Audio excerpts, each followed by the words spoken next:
Assalamualaikum warahmatullahi wabarakatuh. Perkenalkan, nama saya Hema Kurnia Febriani dengan NIM 19231069, Prodi Pendidikan IPA. Baiklah, saya akan mempresentasikan makalah yang berjudul Peluang dan Tantangan Wirausaha di Era Digital dan Mengambil Peran dengan Teknologi sebagai Sarana Kompetisi. Di era teknologi digital ini, banyak peluang baru bagi masyarakat untuk menumbuhkan ekonomi nasional. Peluang ini memiliki tantangannya sendiri. Jadi, kalau ingin memenangkan pasar, coba terus menggali apa saja yang nantinya dibutuhkan pasar. Dan jangan lupa untuk selalu kreatif agar mencapai tujuan yang diharapkan. Pesaing dari bisnis digital ini tidak terbatas atau dari seluruh dunia. Kadang seorang wirausaha kurang memperhatikan tantangan dalam bisnis digital, sehingga tak sedikit yang bertumbangan. Maka dari itu, mereka harus memiliki mentor agar bisa membimbing dan lebih memahami tentang bisnis digital. Di sana mereka akan dapat bekal, tips-tips, mengubah pola pikir, dan masih banyak lagi. Yang kedua, menggunakan sosial media. Yang ketiga, menggunakan digital marketing.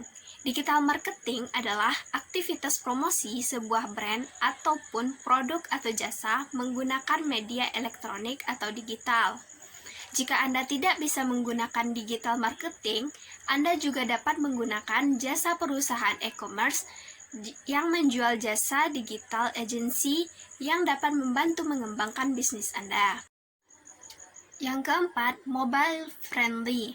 Untuk menjaring banyak pengunjung yang menggunakan smartphone, maka website Anda juga harus didesain sesuai dengan smartphone yang dimiliki banyak orang. Caranya dengan membuat website Anda menjadi mobile friendly.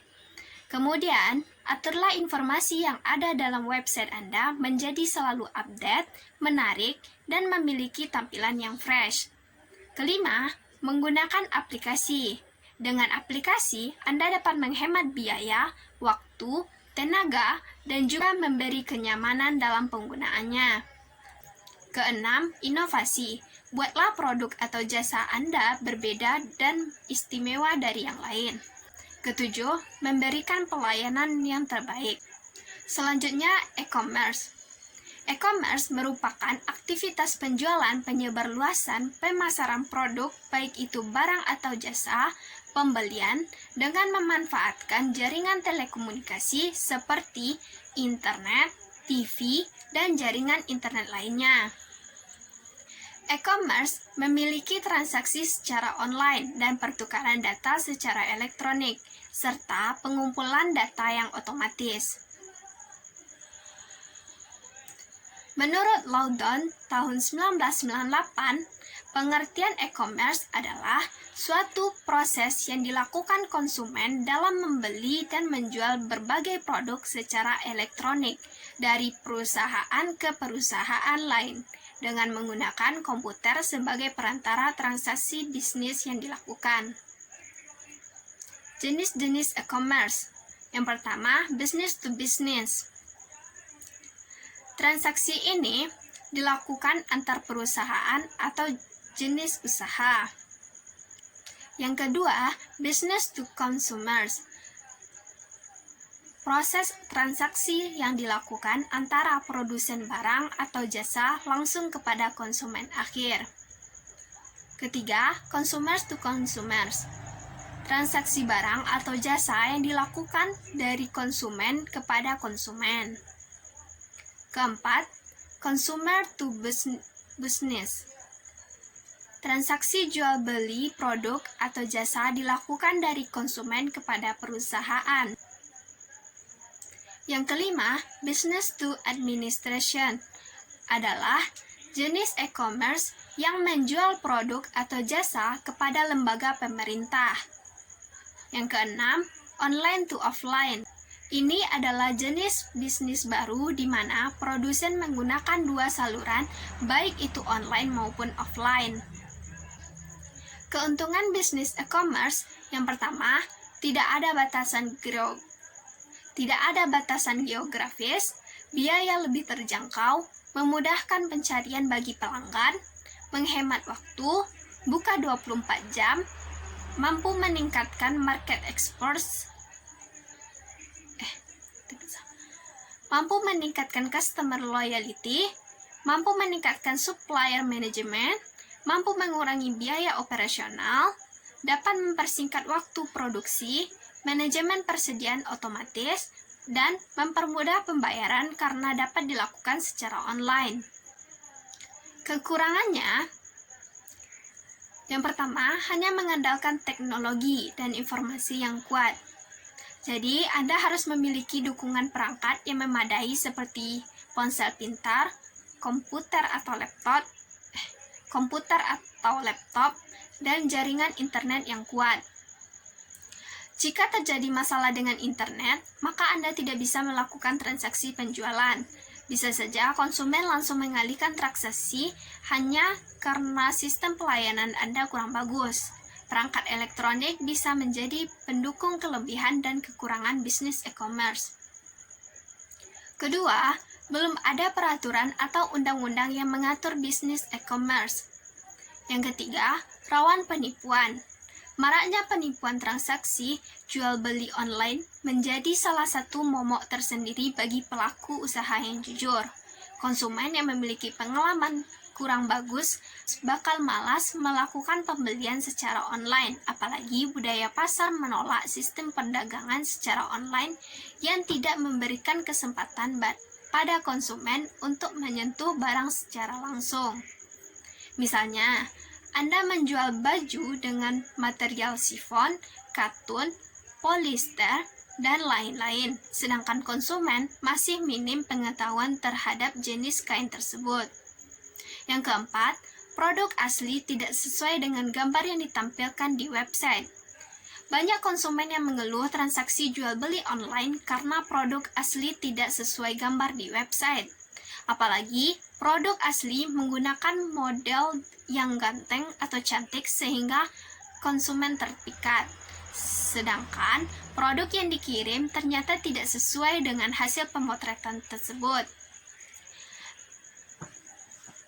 Agar kelebihan dan kekurangan bisnis e-commerce bisa teratasi dengan baik, Anda harus memilih penjual yang terpercaya. Selanjutnya, mobile apps. Mobile apps atau aplikasi mobile adalah aplikasi yang dibuat untuk smartphone dan dapat diinstal dan dioperasikan di smartphone atau tablet di berbagai platform, di antaranya yaitu iOS, Android, Windows Phone, and BlackBerry. Aplikasi mobile ini dapat diakses melalui perangkat nirkabel, pager, PDA, telepon seluler, smartphone, dan perangkat sejenisnya. Jenis-jenis mobile apps yang pertama, native. Native app adalah aplikasi yang dibangun secara spesifik untuk sistem operasi tertentu. Jika aplikasi ini dibangun untuk operasi sistem iOS, maka aplikasi tersebut tidak akan dapat berjalan pada operasi sistem yang lain.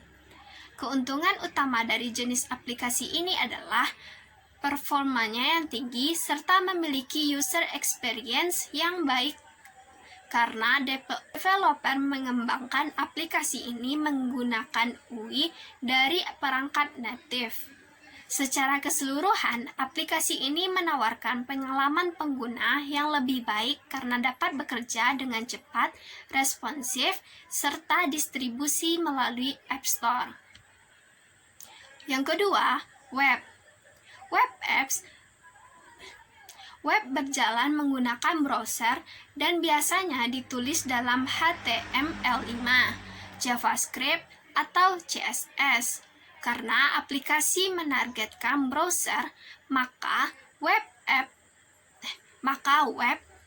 dapat berjalan pada berbagai operasi sistem Selain itu, aplikasi ini juga didesain secara responsif sehingga tampilan web dapat menyesuaikan ukuran layar pada perangkat yang digunakan oleh user.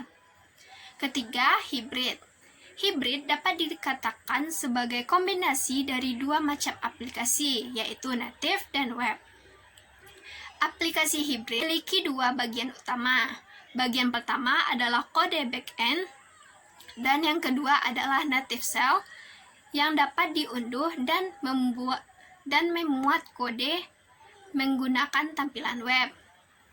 Aplikasi hybrid dinilai lebih mudah dan cepat untuk mengembangkan dibanding dengan native. Namun, kecepatan aplikasi hybrid bekerja lebih lambat daripada aplikasi native karena bergantung pada kecepatan browser user.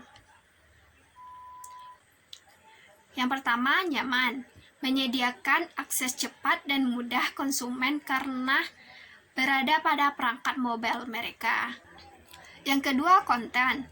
Sepenuhnya dimuat mudah mengenai mendalam konten media yang kaya dan lokasi pengguna atau GPS berfungsi. Yang ketiga, waktu. Seseorang pengguna tahu berapa banyak waktu yang dibutuhkan untuk menggunakan aplikasi setelah penggunaan pertama. Yang keempat, analisis. Anda dapat menambahkan pelacakan untuk menemukan tindakan pengguna. 5. Ide baru. Anda dapat menciptakan sebuah konsep baru yang menyediakan untuk melibatkan menghibur atau pengalaman produktif bagi pengguna. Yang keenam, menghasilkan pendapatan. Anda dapat menetapkan harga untuk pengguna untuk mendownload aplikasi Anda. Kekurangan. Yang pertama, terbatas. Untuk mencapai sebuah aplikasi terbatas jangkauan sebagai aplikasi yang berbeda diperlukan untuk platform yang berbeda seperti iPhone atau Android. Yang kedua, pemasaran. Ada jutaan aplikasi mobile di pasar, baik waktu dan biaya keuangan yang berdiri atau out dari kompetisi. Ketiga, proses persetujuan. Bahkan setelah mengembangkan aplikasi Apple. Yang keempat, upgrade. Pengguna harus mendownload untuk memiliki aplikasi terbaru tersebut. Sekian hasil presentasi saya. Jika ada kekurangan dan kesalahan, mohon dimaafkan.